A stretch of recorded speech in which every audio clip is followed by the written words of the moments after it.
Bonsoir et bienvenue sur KTO dans Lumière intérieure.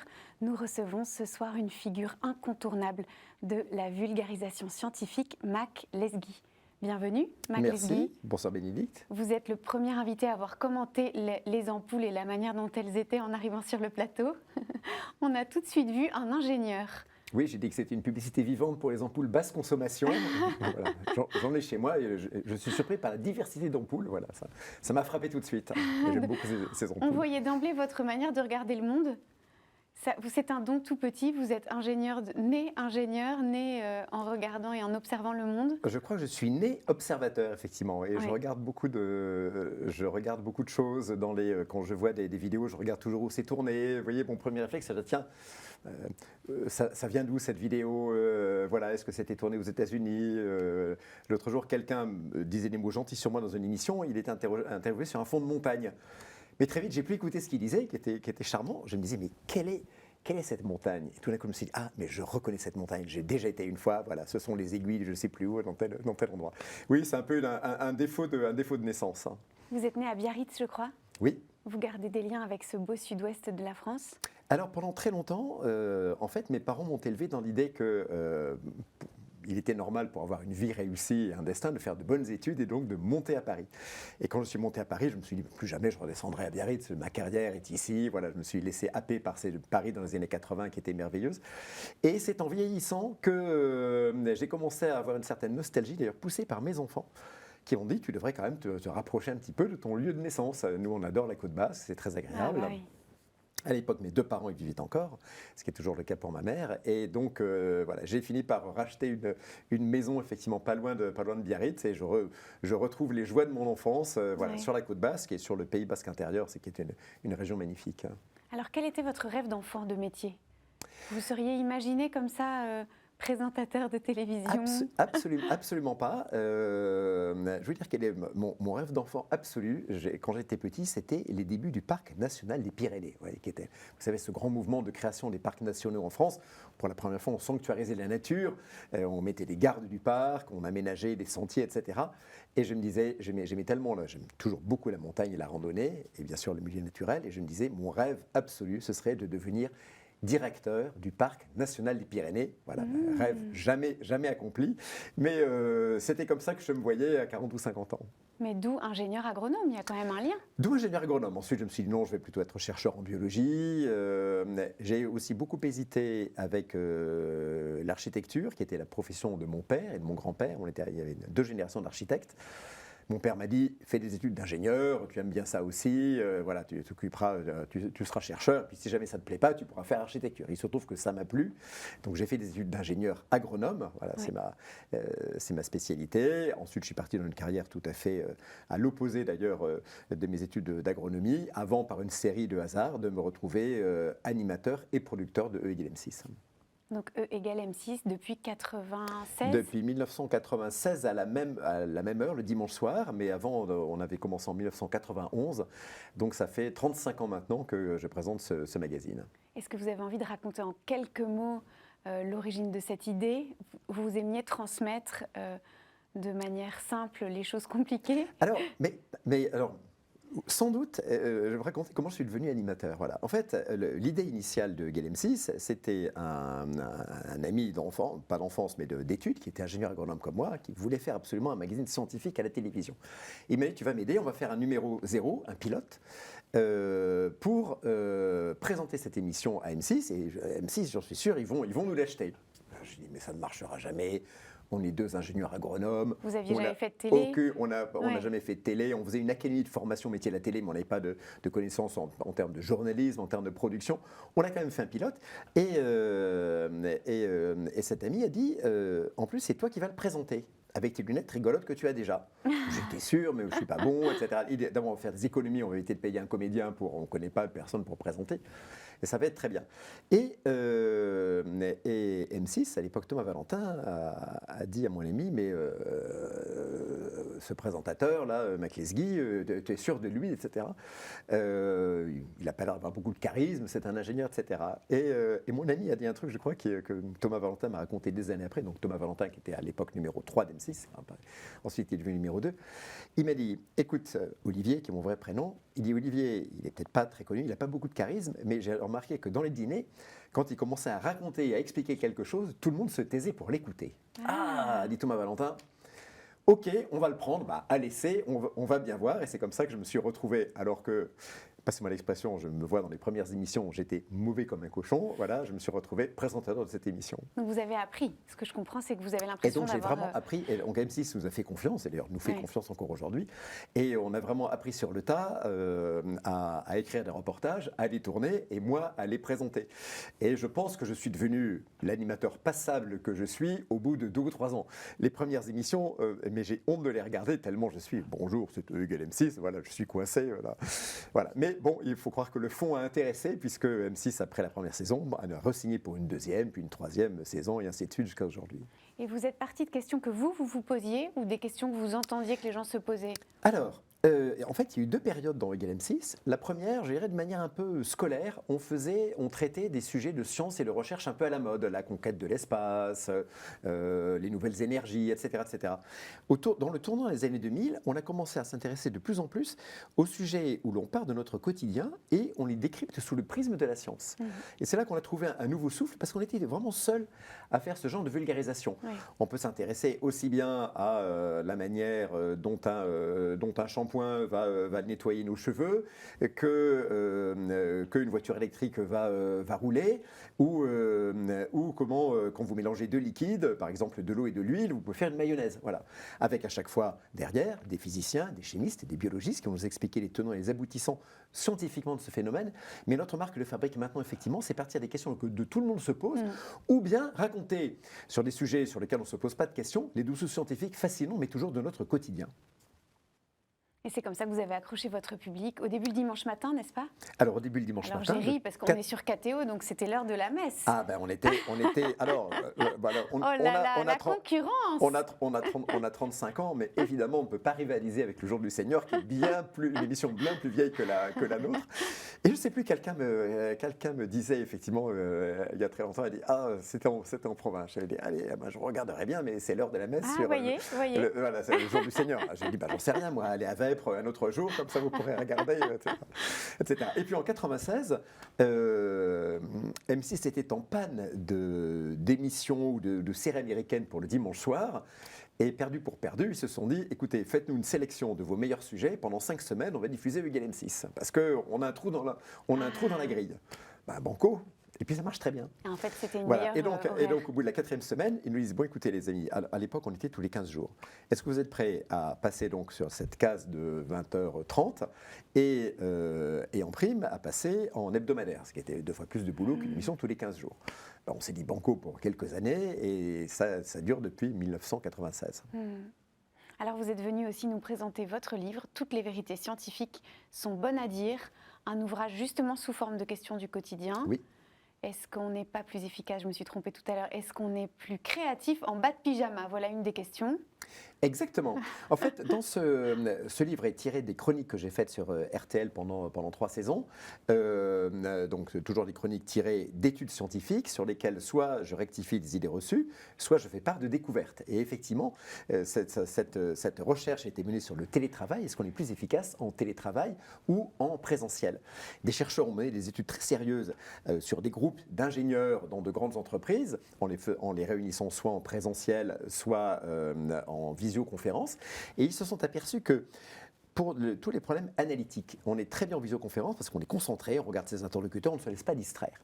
En revanche, quand il s'agit d'effectuer un travail créatif, par exemple d'imaginer un nouveau slogan pour une campagne de publicité ou un nouveau produit, il faut mieux être en présentiel que focus sur une visioconférence, parce que quand vous êtes 3 ou 4 autour d'une table, vous discutez, puis vous laissez votre regard errer en disant « Ah, ben on pourrait penser à ci, on pourrait penser à ça ».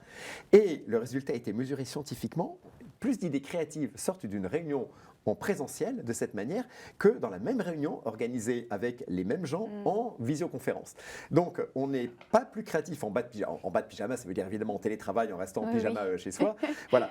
Il faut mieux se réunir à plusieurs autour d'une table, voilà, quand on veut être créatif, innover, produire de nouvelles idées, de nouveaux concepts. En revanche, pour le reste du travail, la visioconférence, c'est très bien. Est-ce qu'il y a un sujet ou une question qui vous tient plus à cœur dans cet ouvrage ? J'aime beaucoup le. Enfin, j'aime beaucoup. Je trouve que c'est intéressant parce qu'on sait qu'en France, on a toujours un problème vis-à-vis de notre poids, de notre ligne. Voilà. Et la science a tranché. Il dit un des meilleurs moyens pour garder la ligne et ne pas prendre de poids, c'est déjà de commencer par bien dormir. Car le manque de sommeil et des études à la fois sur le modèle animal, sur la souris. Il faut imaginer qu'il y a des chercheurs qui privent malheureusement de sommeil des malheureuses souris pour voir l'influence sur leur métabolisme et à la fois par des études observationnelles sur le comportement des gens. On voit très bien que moins on dort, plus on dérègle notre mécanisme hormonal d'appétit et de satiété, et plus on est poussé à manger. Voilà, donc d'où le conseil, si vous voulez garder un poids stable, pensez d'abord à bien dormir. Ce que l'on obtient, autre chapitre du livre, en se levant tous les jours à la même heure. Oui, on dit qu'il faut se coucher amusant. toujours à la même heure. Ouais. Non, pas du tout. En fait, il faut se lever tous les jours à la même la heure. grasse matinée. Voilà, à bas la grasse matinée du week-end, en pensant récupérer sa dette de sommeil. Voilà, en fait, on fout tout en l'air. Il faut se lever, il faut chercher à se lever, évidemment c'est toujours plus facile à dire qu'à faire, à se lever tous les matins à la même heure, 7 jours sur 7. Vous évoquez la question du bio et de est-ce que finalement cette nourriture bio est meilleure pour la santé ? Exactement. Et alors là, les études sont tout à fait claires. Alors je précise d'abord qu'on peut vouloir acheter du bio pour plein de bonnes raisons. Il ne s'agit pas du tout de remettre en cause les produits biologiques, mais en revanche, il ne faut pas acheter du bio en pensant qu'on va faire du bien à sa santé, car on n'observe absolument aucune différence. Et vraiment, beaucoup d'études ont été faites dans le monde entier sur les consommateurs de produits bio versus les consommateurs de produits conventionnels, classiques on va dire, et il n'y a aucune répercussion sur l'état de santé. Ce qui veut dire, ce qui est d'ailleurs rassurant effectivement, que quelles que soient les carottes, les tomates, les fraises ou les céréales que vous achetiez, ce qui compte, c'est le produit que vous achetez et pas s'il était cultivé en bio ou de manière conventionnelle pour votre santé. Voilà. L'important, c'est ma conclusion, il dit quelle que soit l'origine de vos carottes, mangez des carottes, mangez 5 fruits et légumes par jour, ça c'est important. Voilà, tout le reste est accessoire. Donc au fond, les pesticides ne nous abîment pas tant. Alors, il y a moins de pesticides il y a moins de résidus de pesticides dans les produits bio que dans les produits conventionnels, c'est vrai. Mais la différence, ces traces sont tellement faibles qu'on n'a jamais mis en évidence d'effets différentiels entre les résidus de pesticides qu'on a dans les aliments conventionnels et ceux qu'on a dans les aliments bio. Voilà. Tout ça, ce sont des traces infinitésimales et ça n'a pas, jusqu'à aujourd'hui, d'influence néfaste sur notre santé. Donc le temps passe et vous continuez à vous poser plein de questions, toujours inlassablement. Il y a tous les jours, voilà. Et depuis, c'est amusant parce que depuis que je parle de ce livre, on me pose des questions. J'ai mais ça, je ne l'ai pas encore traité dans ce livre. Ça pourrait tout à fait faire un chapitre pour un autre livre. Parce qu'effectivement, on se pose tous plein de questions. Il y a aussi beaucoup d'idées reçues qui traînent. Vous savez, dans les dîners, quand j'entends une idée reçue, les convives qui me connaissent sont perdus. Tout le monde me regarde en disant mais qu'est-ce qu'il va nous dire? Voilà. On va se faire taper sur les doigts. On est là pour dîner, passer un bon moment. Voilà, exactement. Voilà, on ne va pas faire un cours de science tout de suite. Merci beaucoup, Mac Lesguy. On va passer à la deuxième partie de cette émission avec 4 mots que vous allez commenter, explorer à votre idée. Entendu. À tout de suite. À tout de suite.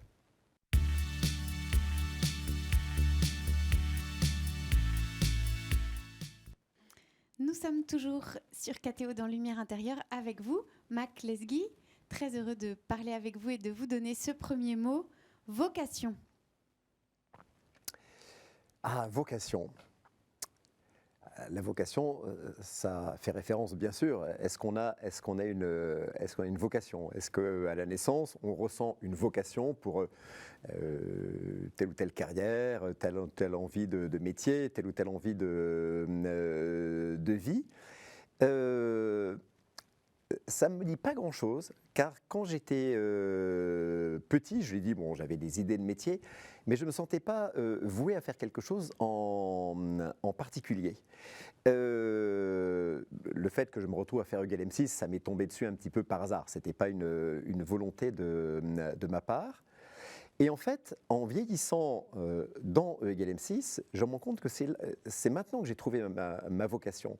Aujourd'hui, je me sens le devoir d'essayer de transmettre à mon public, en télévision, à mes lecteurs éventuellement, la meilleure information scientifique possible.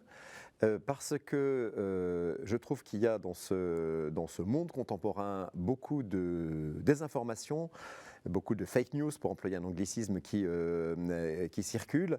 Et je pense que des citoyens éclairés doivent être à la base bien informés de la réalité des choses. Et je pense que la démarche scientifique, dans les domaines qu'elle embrasse, est la meilleure démarche pour apporter des réponses qui permettent d'éclairer, qui permettent de nous éclairer. Donc ma vocation, elle est apparue sur le tard. Je dirais que pendant longtemps, j'ai fait cette émission Égal M6 un petit peu par jeu, parce que c'est produire une émission scientifique, expliquer la science, c'est quelque chose de très amusant à faire. Donc j'ai pris ça un petit peu comme un jeu. J'ai toujours eu même beaucoup de mal à me prendre au sérieux. Mais en vieillissant, je me suis dit que c'était pas un hasard si l'émission avait toute cette longévité, et que ma responsabilité, et c'est un peu devenu ma vocation, était vraiment d'offrir une vulgarisation scientifique irréprochable à mon public de téléspectateurs français. Voilà, donc peut-être que ma vocation, vous voyez, elle est plus tardive que précoce, mais c'est devenu celle-ci aujourd'hui. Et peut-être la question qu'on a envie de vous poser, c'est tout votre travail est de vulgariser pour que nous comprenions, et ça fonctionne très bien, mais est-ce qu'il n'y a pas des limites à devoir simplifier pour un grand public ? Est-ce qu'à force de simplifier, on peut dire des erreurs, ou comment est-ce qu'on fait pour simplifier sans édulcorer ou sans rendre la chose fausse ? Alors, simplifier sans édulcorer, c'est vraiment une question centrale chez nous. Je dirais que la première chose, c'est qu'on ne traite plus aujourd'hui de sujets scientifiques très compliqués. Je prends un exemple. La physique quantique, vous savez, une grande branche de la physique qui s'occupe de l'infiniment petit ou de l'extrêmement petit, c'est quelque chose de très compliqué à vulgariser. Ce ne sont pas des thèmes qu'on va aborder le dimanche soir devant une audience familiale.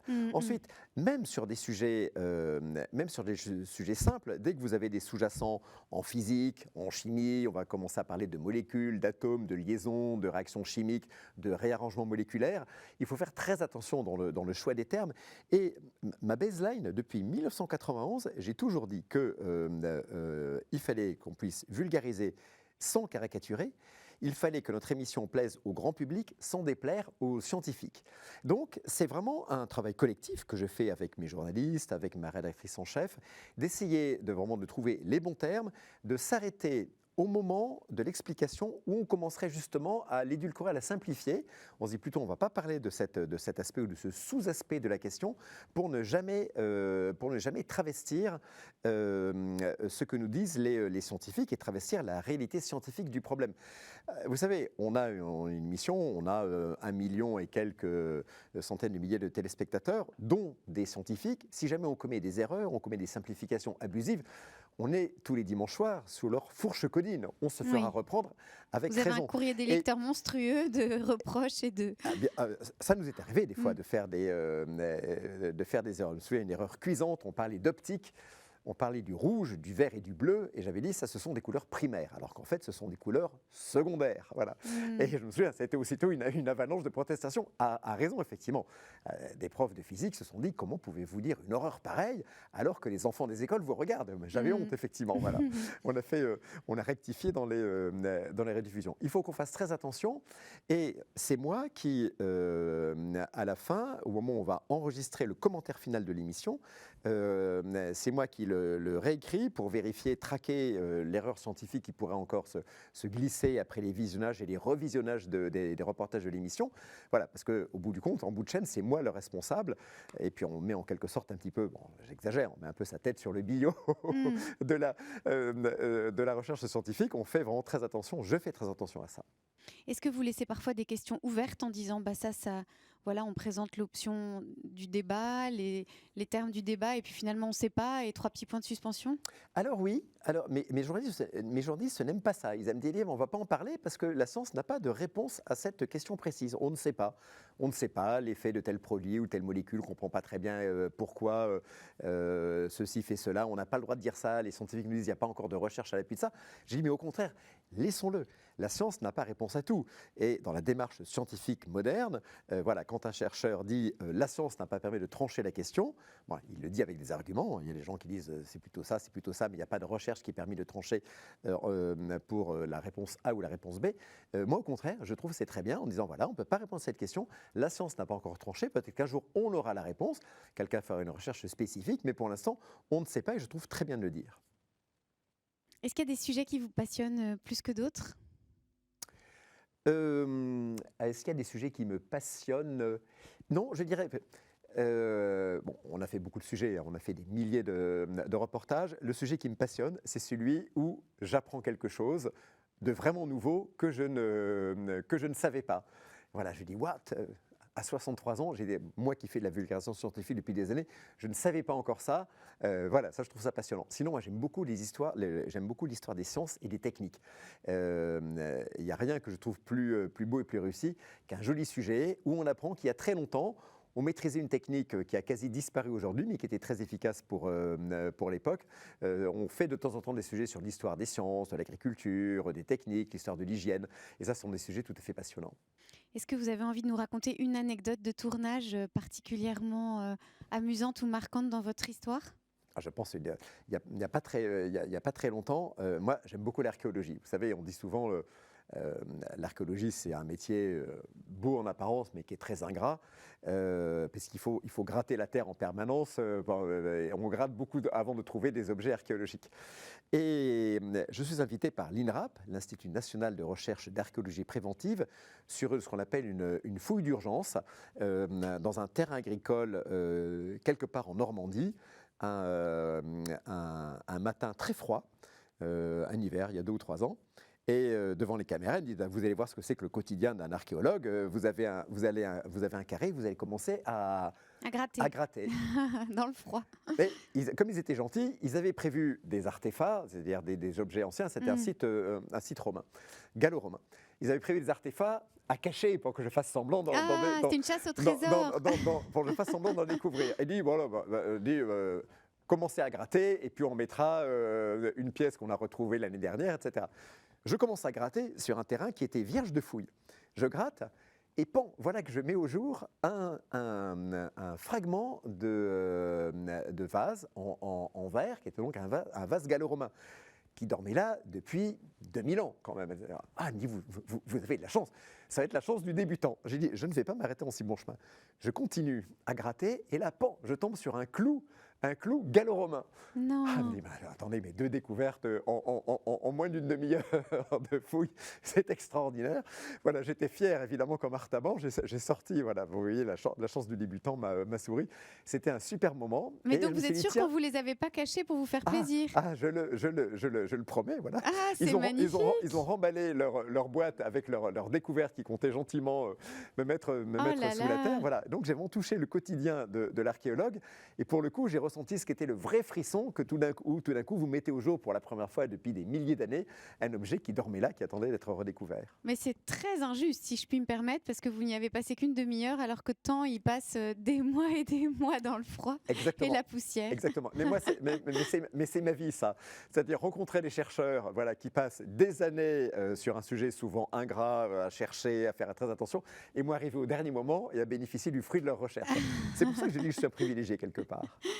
Alors le deuxième mot, on l'a effleuré tout à l'heure, enfin vous l'avez effleuré tout à l'heure. Le deuxième mot, c'est rumeur. Ah, la rumeur. Alors la rumeur, elle est terrible. Et alors la rumeur a toujours existé, mais aujourd'hui, avec l'explosion des réseaux sociaux et des différents canaux d'information, elle devient préoccupante et même parfois terrifiante. Et notamment dans les domaines scientifiques. Je m'explique. Quand j'ai démarré E égale M6, le savoir scientifique était à la base émis par des chercheurs et des scientifiques, qui parlaient ensuite à des journalistes scientifiques dans des médias qui étaient reconnus, des journaux, l'ORTF, vous voyez, des médias qui étaient reconnus, et ils faisaient leur travail de vulgarisation et ça diffusait ensuite vers le public. Aujourd'hui, vous avez les scientifiques, mais vous avez des influenceurs sur TikTok, vous avez des gens qui font des vidéos sur YouTube, vous avez des gens qui interviennent sur les réseaux sociaux divers et variés avec beaucoup de succès. tous ces gens-là sont producteurs d'informations. Voilà. Certains sont repris par les médias, d'autres pas. Et finalement, la parole du scientifique va être noyée dans un flot d'informations. Alors certaines sont justes, d'autres sont parfaitement fausses. Et le grand public a de plus en plus de mal à hiérarchiser ces informations, à discerner le vrai du faux, le pas tout à fait vrai du pas tout à fait faux, le prouvé par la science du juste sorti de la cervelle d'un influenceur, et ça devient très compliqué. On le voit très bien dans les domaines de la médecine, on le voit dans les domaines de l'énergie, on le voit dans certains domaines de l'écologie et de l'écologie politique. Tout ça se mélange, et les vulgarisateurs eux-mêmes parfois ont bien du mal à faire leur travail. Souvent je reprends mes journalistes en disant mais d'où tu sors cette information? Elle dit mais tout le monde le sait, ou tout le monde le dit. Je dis ah mais ça c'est pas en science, tout le monde le sait, c'est pas une référence scientifique. Si tu as une étude scientifique publiée dans une revue à comité de lecture, à ce moment-là on peut compter dessus. Sinon cette rumeur, cette information n'a pas de valeur. Fondement. Et la rumeur et les manières dont les réseaux sociaux aujourd'hui les propagent peuvent être de vrais cancers pour la société. Mais alors, du coup, qu'est-ce que vous nous donneriez comme conseil pour nous, le grand public, pour discerner le vrai du faux? Alors, si je voulais faire un peu de publicité pour mon livre, je lirais mon livre. D'abord, il ne répond pas à tout. Deux, peut-être qu'il n'est pas exempt de biais. Je dirais, essayez déjà de varier les sources d'information. Essayez de lire plusieurs journaux, essayez de vous abonner à plusieurs journaux, de regarder plusieurs émissions, éventuellement de lire des livres. Et puis, au final, le paradoxe, si vous voulez, c'est que l'information scientifique n'a jamais été, par le truchement d'Internet, n'a jamais été aussi facilement accessible. Avant, la grande revue scientifique qui fait référence au monde entier, qui s'appelle Nature, pour les lire, il fallait s'abonner. Toutes les semaines, vous aviez un pli qui vous arrivait des États-Unis. Vous lisiez Nature, c'était en anglais. Aujourd'hui, vous pouvez le consulter sur Internet. C'est quand même beaucoup plus simple. Et vous pouvez acheter un seul article. Alors, je ne demande pas à tout le monde de lire Nature, mais d'essayer de lire, ou dans la presse, ou d'écouter à la radio ou à la télévision, des journalistes qui se réfèrent à ces grandes revues scientifiques.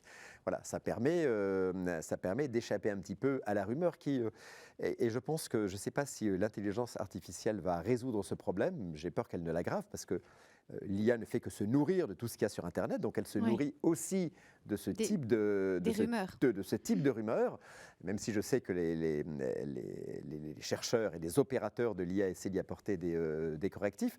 Mais la rumeur est un problème dont on aurait pu penser qu'avec le niveau d'éducation croissant, la scientifisation croissante de la société, ce phénomène de rumeur allait disparaître. En fait, pas du tout. Les rumeurs viennent en force, et c'est un vrai problème. Vous nous proposez de varier nos sources d'informations. Vous pensez évidemment au fait que sur les réseaux sociaux, on a toujours le même type d'information d'une communauté qui a tendance à venir sur notre fil. Et du coup, on est quelquefois enfermé dans un système d'information unique. Oui, c'est ce qu'on appelle la bulle de confirmation. Alors attention, je ne tire pas sur les réseaux sociaux. Moi-même, je m'en sers, notamment de X, comme d'une source d'information. Dans les réseaux sociaux, vous allez trouver le pire comme le meilleur. Vous allez trouver des professionnels qui savent exactement de quoi ils parlent, qui vulgarisent des connaissances, que ce soit en histoire, que ce soit même en théologie, puisque nous sommes sur KTO, il y en a d'excellents. Et puis vous avez effectivement des gens qui vont propager, je crois de bonne foi, de la désinformation. Donc il faut savoir faire le tri. Un point important, je pense qu'il faut aussi s'appuyer, d'ailleurs c'est ce que je fais tous les jours, sur les connaissances que nous avons apprises à l'école. Quand des informations semblent être à l'opposé de ce que nous avons appris à l'école, qui nous donne quand même un socle tout à fait solide, il faut se méfier. Voilà. Donc n'oublions pas notre formation scolaire. Moi, je dis toujours que je fais une grande partie du contenu de GameM6 grâce aux informations, au savoir, à la culture scientifique que m'ont dispensé mes professeurs, on va dire de la 6e jusqu'à la terminale, au lycée de Biarritz, d'où je suis originaire. C'est grâce à eux que je peux faire ce que je fais. Si j'avais une mauvaise culture scientifique de base dans le secondaire, je ne ferais pas de bonnes émissions. Donc c'est un hommage à vos professeurs. Oui, oui, parce que j'ai eu d'excellents professeurs. Quand je suis arrivé à Paris, moi qui arrivais du fin fond de la province, pour faire une prépa scientifique, je me suis dit, oh là, est-ce que je vais avoir le niveau? J'étais un bon élève, sans plus, hein. Il y en avait qui étaient meilleurs que moi dans ma terminale, dans mon lycée. Et je me suis rendu compte que j'avais en fait un excellent niveau. Mais je ne le dis pas à cause de moi, c'est à cause de l'enseignement que mes professeurs m'ont donné. J'ai une dernière question à vous poser sur cette histoire de rumeur. La question qu'on se pose, nous, grand public, c'est est-ce qu'on peut parler de vérité scientifique alors que les études bougent et que ce qui est qualifié quelquefois comme une vérité, à un moment, peut être démenti plus tard par des chercheurs postérieurs? Alors, c'est une excellente question. Alors, tout d'abord, la vérité scientifique, elle met du temps à surgir. Une étude, voilà, on dit qu'une hirondelle ne fait pas le printemps, une seule étude ne fait pas une vérité scientifique. En revanche, la démarche scientifique moderne, qui apparaît à peu près dans les années 50, est un processus en quelque sorte qui s'auto-perfectionne et s'auto-répare. Vous avez une étude à laquelle répond une deuxième, parfois contradictoire, une troisième vient mettre tout le monde d'accord, une quatrième vient se surajouter, et sur une question donnée, au bout d'un certain nombre d'années, on aboutit à un consensus scientifique où on se dit, ben voilà, ça satisfait tout le monde. Alors, ce consensus scientifique, effectivement, il n'est pas éternel, il va pouvoir être affiné, précisé. Quand il est en remise en question, c'est dans le cadre d'une théorie plus globale. On pense évidemment à la fameuse histoire de la gravité, théorie formulée par Isaac Newton, qui ensuite a été englobée dans une théorie qui s'appelle la relativité restreinte, qui est plus globale, qui n'affirme pas la théorie de Newton, qui reste applicable à des phénomènes très simples, hein, la chute des corps, la mécanique classique qu'on va observer sur Terre avec une voiture ou une fusée, mais qui vient la compléter, l'englober dans une théorie plus générale et plus précise. On gagne en précision. Il est rare que quelque chose issu de la démarche scientifique moderne, j'entends bien, c'est-à-dire issu de la démarche scientifique des années 50, et qui aboutisse à un consensus scientifique, ait été totalement remis en question des années plus tard. Ça arrivera peut-être, mais là, je n'ai pas d'exemple qui me vienne en tête. On prend par exemple le cas classique des dangers du tabac. Premières études l'identifient dès les années 20, dès les années 30. Dans les années 50, ça devient un consensus scientifique, consensus qui est battu en brèche par les grands fabricants de tabac américains qui disent on n'est pas sûr, etc., etc. Mais le consensus scientifique finit par s'imposer dans les années 60-70, où on dit maintenant il y a un lien tout à fait clair entre le tabac et les différentes maladies qu'il va provoquer, essentiellement les cancers et des maladies cardiovasculaires. Aujourd'hui, je doute que ce consensus scientifique soit remis en cause. Vous voyez, je pense qu'éternellement, le tabac, ça restera un poison. Et je doute qu'un jour, la science se dit « Ah non, non, on s'est trompé, finalement, ça ne nous fait rien ». Alors, merci beaucoup, Mac Lesguy. Le mot suivant, c'est pourquoi. Et peut-être je peux tout de suite vous dire ce que j'ai derrière la tête, derrière ce mot pourquoi. Est-ce que vous diriez que vous êtes un homme du comment des choses, de comment ça se passe, comment ça se fabrique mais est-ce que vous êtes aussi un homme du pourquoi? Pourquoi les choses? Pourquoi la présence de l'être humain sur la Terre? Pourquoi? Est-ce que ça vous parle, ce pourquoi? Alors, mon activité première, c'est le comment, effectivement. Et sur les 1200 émissions, je crois qu'on a quand même consacré une émission au pourquoi. Voilà. Pourquoi nous sommes là? Pourquoi est-ce qu'il y a un univers? Et ce sont évidemment des questions qui sont fascinantes. Pourquoi est-ce qu'il y a de la vie?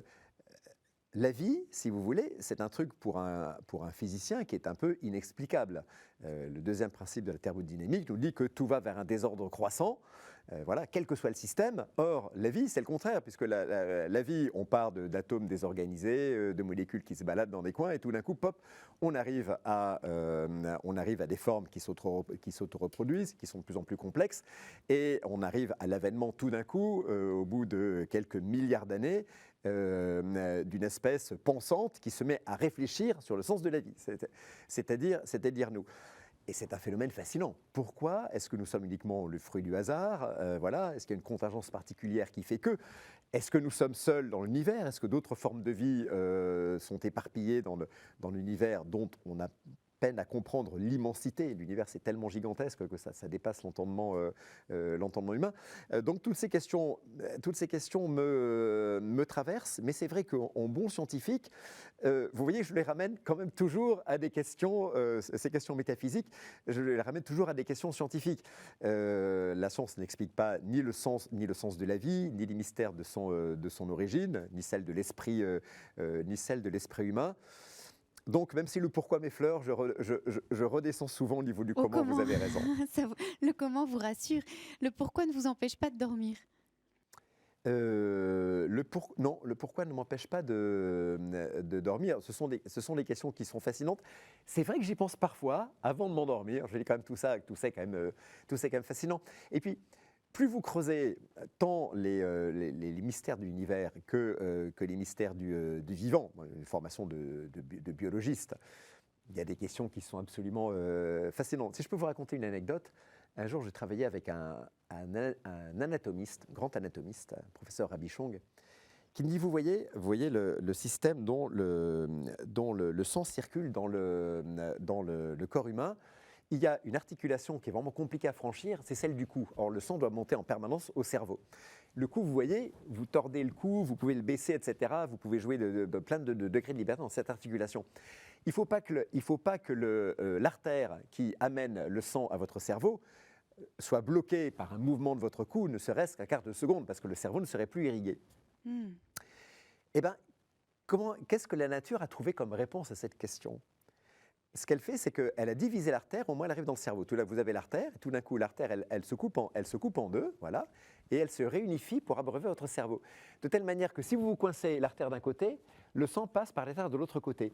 Et c'est le seul endroit du corps humain où une artère va se diviser comme ça pour éviter qu'il y ait une rupture dans l'approvisionnement du cerveau en sang.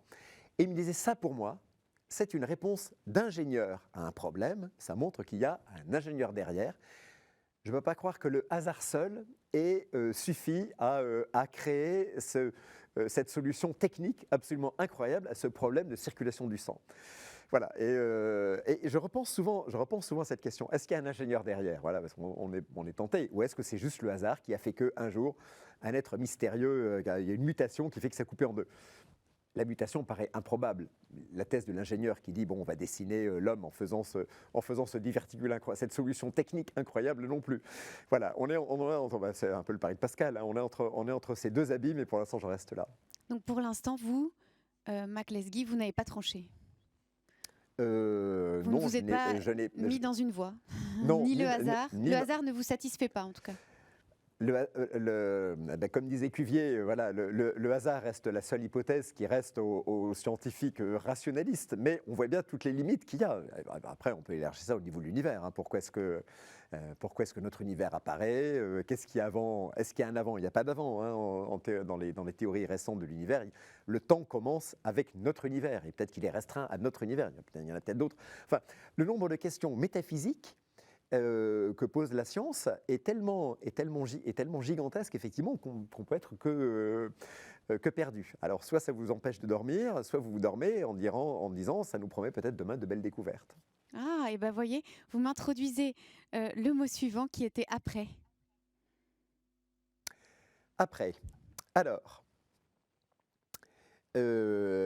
après, évidemment, on pense toujours, qu'est-ce qui se passe après ? Qu'est-ce qui se passe après notre vie ? Qu'est-ce qui se passe lors de notre mort et après notre mort ? Quand j'étais jeune, notamment quand j'étais en école préparatoire, chez les jésuites, voilà, on s'intéressait beaucoup à cette question, et j'étais assez intéressé et passionné par cette question. Et puis j'ai rencontré des généticiens, j'en ai lu aussi, et je me suis dit, je suis assez séduit aujourd'hui par cette théorie qui vaut ce qu'elle vaut, qui est celle d'un grand biologiste britannique qui s'appelle Richard Dawkins, qui dit, mais après, évidemment que nous survivons. Nous survivons sans doute pas sous la forme d'une âme désincarnée, etc., mais notre corps nous survit pour peu que nous ayons une descendance, puisque nous allons transmettre nos gènes à nos enfants et à nos descendants. Et vous connaissez la thèse de Dawkins. Dawkins dit, finalement, nous ne sommes que les enveloppes de notre patrimoine génétique, et ce besoin universelle qu'on observe dans la nature, dans toutes les espèces, des végétaux aux animaux et jusqu'à l'homme. Ce besoin de se reproduire, ça n'est au fait que ce besoin qu'a cette molécule, l'ADN, l'acide désoxyribonucléique, qui est, je rappelle, le support universel de la mémoire génétique sur Terre, des végétaux jusqu'à nous, le besoin de se reproduire au travers de nos descendants. Donc, quelque part, nous allons survivre par nos gènes. Nous savons tous ce que nous héritons de nos parents. Nous héritons une part acquise, bien évidemment, par notre environnement familial, spirituel, social, notre environnement scolaire, nos amis. Nous héritons aussi, et il est très difficile de démêler ce qui vient de cet acquis, de ce qui vient de cet inné. Donc nous héritons aussi, d'une part, que nous ont légué les gènes de nos parents et de nos grands-parents. Peut-être que finalement, nous sommes les jouets inconscients de cette espèce d'horloge moléculaire mystérieuse mais omniprésente sur Terre, qu'est la molécule d'ADN. C'est peut-être elle le vrai moteur de la vie, le vrai moteur de l'évolution. On ne sait pas d'ailleurs si elle est arrivée telle qu'elle sur Terre ou si ça a été le jouet de réactions chimiques au cours du premier milliard d'années d'existence de la Terre. Pour moi, aujourd'hui, ça me plaît beaucoup. J'ai la chance d'avoir des enfants, j'ai la chance d'avoir des petits-enfants. Ça me plaît beaucoup de dire que je vais continuer à vivre dans leur corps après ma mort. Et puis aussi, nous sommes devenus une espèce sachante, une espèce qui a une mémoire externe, que sont les livres, que sont Internet. Voilà. On continue à vivre par sa production. Sa production d'écrits, sa production de savoir. On apporte des petites pierres et puis on vit très très longtemps jusqu'au moment où, heureusement, notre souvenir va se dissoudre dans ce grand continuum. Alors certaines personnes restent connues et on a leur héritage, mais tout le monde n'est pas César ou Jésus. Voilà, je pense que dans quelques générations, voilà, tout le monde m'aura oublié et c'est très bien comme ça. Mais il n'y a pas quelque chose dans le moi ou dans le jeu ou dans le sujet, dans vous, Mac Lesguy, qui est incommunicable. Enfin, le moi, évidemment que les enfants, les petits-enfants portent quelque chose d'un patrimoine génétique, mais votre moi, le plus personnel et le plus profond, ça c'est incommunicable. Et ça, il devient quoi dans cette transmission? Ça, il disparaît du coup. Ah oui, ça je pense qu'il disparaît, mais peut-être, encore une fois, peut-être qu'on est juste des fioritures qui emballent nos gènes. Moi, si je devais me définir, je pense souvent, j'ai la grande chance, je suis émerveillé en permanence par la beauté du monde. Voilà. Je dirais un peu comme Leibniz, voilà, l'homme a été créé parfait, je crois que c'est lui qui a dit ça, l'homme a été créé parfait dans un monde parfait. La perfection du monde, voilà, même des humains, des animaux, de la nature qui nous entoure, du cosmos, m'émerveille. Voilà. Et cette part cet émerveillement permanent, je me lève tous les matins en me disant le monde est incroyablement beau. Des fois, j'en parle à mon entourage, les gens me disent « Ah bon, tu crois ?» Je dis « Mais tu te rends pas compte. » C'est aussi pour ça que j'aime beaucoup voyager. Voilà, mais rien, vous me mettez devant un arbre, je peux le regarder pendant des heures en me disant « Mais qu'est-ce que… » Je suis un observateur émerveillé par la beauté du monde. Et quelque part, c'est un peu… Alors, c'est présomptueux de ma part de dire ça, mais cette curiosité, cet émerveillement que j'ai pour le monde, j'essaie dans le domaine scientifique, voilà, une partie de mes émerveillements, de le transmettre dans mon émission. Voilà. Pour le reste, je me dis que mes émerveillements, oui, je les garderai pour moi et il y a des tas de choses dont j'aimerais bien qu'elles me survivent, mais elles ne me survivront pas. Je dis, c'est pas grave, voilà, on a tous cette part mystérieuse qui nous est très personnelle, qui disparaît avec nous. Voilà, il faut… ça fait… Vous savez, on est 8 milliards de vies sur Terre, ça fait beaucoup de brouhaha intérieur quand même à l'intérieur. Donc à un moment, en théorie de l'information, il faut bien accepter qu'il y ait une partie qui parte. C'est pas grave, notre cerveau est quand même une machine à s'émerveiller et à nous procurer du plaisir par tous les moyens, que ce soit par la nourriture, que ce soit par la vision, que ce soit par les connaissances intellectuelles qu'on va avoir. Avouez-le, je vois du jour dire, la vie est dure, etc., etc. Mais non, la vie avant tout, c'est une aventure qui est merveilleuse. Essayons d'en profiter au maximum. Enfin, moi, c'est ce que je fais. Merci beaucoup, Mac Lesguy. À tout de suite pour la dernière partie de cette émission.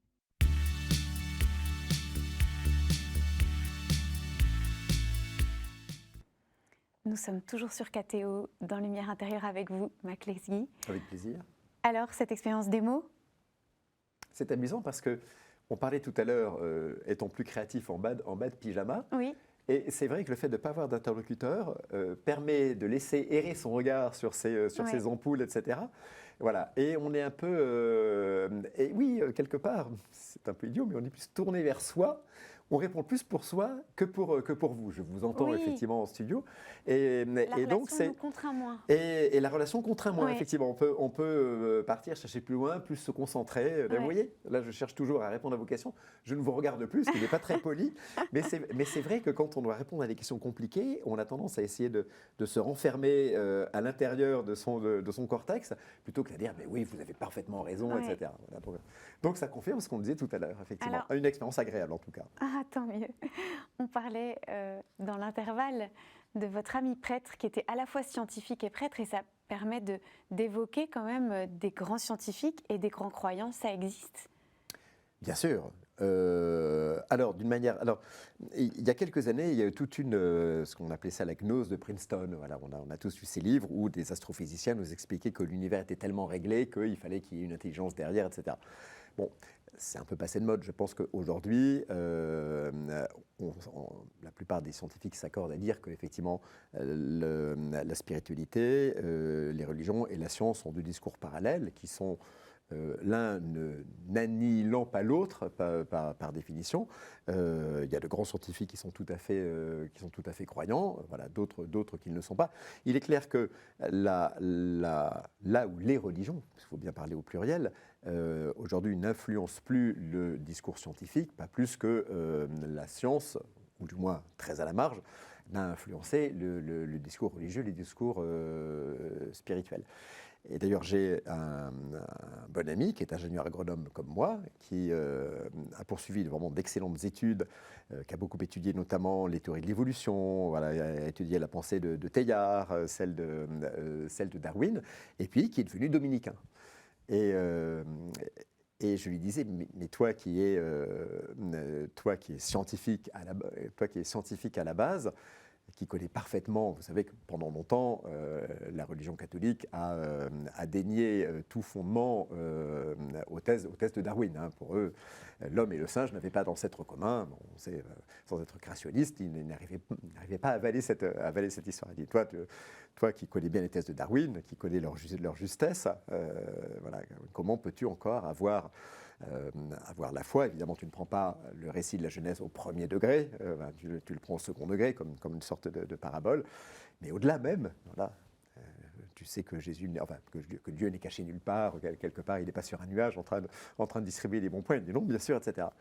Mais il me reste une chose essentielle, et il dit, je suis là pour témoigner. J'ai trouvé que c'était très beau, et donc il vivait parfaitement le fait d'être un bon scientifique. Il travaillait d'ailleurs pour l'épiscopat sur des questions de compréhension des enjeux scientifiques. Voilà, il restait donc catholique très pratiquant, même il célébrait la messe dans son couvent. Voilà, donc il avait vraiment cette dualité du scientifique et du religieux. Et témoigner de quoi, du coup ? Témoigner de l'existence, qu'il y a autre chose que le monde des faits matériels, voilà, de ce qui est accessible à notre connaissance, à nos sens, à notre vue, à notre toucher, à notre odorat, à notre compréhension. Donc témoigner qu'on peut être chrétien et chercheur, scientifique. Et témoigner qu'on peut être chrétien et chercheur, effectivement. Qui peut y avoir la vérité d'un monde invisible.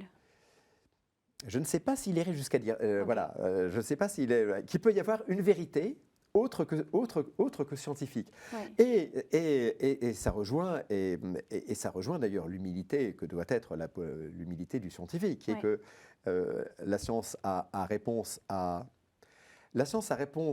tout ce qu'elle touche, ou peut chercher une réponse à tout ce qu'elle touche. Mais la science, très certainement, ne peut pas toucher à tout, elle ne peut pas régir le monde, elle ne peut pas proposer aux hommes une compréhension globale du monde. En tout cas, pour l'instant, elle n'y est pas encore arrivée, même si certains y travaillent. Il reste beaucoup de mystères en science. Alors, sont pas des mystères très très sexy, entre guillemets. On parle de masse cachée dans l'univers, on parle du comportement incompréhensible à nos sens des particules subatomiques. Voilà, ce sont des mystères qui excitent vraiment les chercheurs. Mais en tout cas, d'une manière globale, la science n'a pas proposé une théorie globale du monde, voilà, et de l'homme. Voilà. Après, il y a des questions qui sont métaphysiques, et c'est là qu'effectivement d'autres discours prennent le relais. Alors, il ne s'agit pas de les cloisonner, mais il s'agit de pouvoir dire ça relève du domaine de la science, ça relève du domaine de la spiritualité, et évidemment que l'un va finir par, je disais, par interférer. L'un peut finir par rejoindre l'autre, peuvent s'incarner dans, effectivement, comme vous le disiez, donc quelqu'un qui est à la fois scientifique et à la fois croyant. Oui. C'est-à-dire que s'il y a quand même une vérité, à un moment donné, la foi rejoint la science. Même si aujourd'hui, pas encore sur plein de domaines, mais si les deux sont des voies complémentaires pour aller vers une forme de sagesse ou de vérité ou de raison commune. Oui, alors... Dans ces cas-là, un jour, les deux se rejoignent. Il faut espérer que les deux, se rejoignent, effectivement. Pendant longtemps, vous le savez, pendant longtemps, l'Église a eu du mal avec le progrès scientifique. Il y a eu des encycliques célèbres que je ne vais pas vous rappeler. Et puis à un moment, l'Église a fait en quelque sorte son aggiornamento, a dit, on voit bien que la science moderne, effectivement, nous apporte des faits et on va trouver une nouvelle manière de vivre notre foi. On est là sur une foi qui, comme vous le dites, a fait son aggiornamento. Voilà. Vous avez d'autres foi dans le monde qui ne le font pas du tout et qui refusent tout aggiornamento. Et c'est pour ça que je dis les foi. Alors, évidemment, nous vivons plutôt ici dans un monde, un système de valeurs qui est judéo-chrétien. Voilà. Mais il y a quelques grandes religions monothéistes sur Terre, et puis il y a beaucoup de grandes religions polythéistes, etc., qui font appel à d'autres phénomènes, qui sont des religions qui vont être plus ritualistes, etc. C'est très fascinant. Je vais pas vous mentir, je n'ai pas de foi particulière, mais le phénomène religieux m'intéresse beaucoup. La prochaine émission pour la prochaine émission. Marc Lesguy, merci beaucoup. Vous pourrez retrouver cette émission sur ktotv.com. Je rappelle votre actualité. Toutes les vérités scientifiques sont bonnes à dire, aux éditions du Rocher. Merci de nous avoir offert ce beau voyage avec vous. Je crois qu'on a tous réappris à regarder la beauté du monde. Je l'espère. Merci beaucoup, Bénédicte. Merci, Marc Lesguy. À bientôt.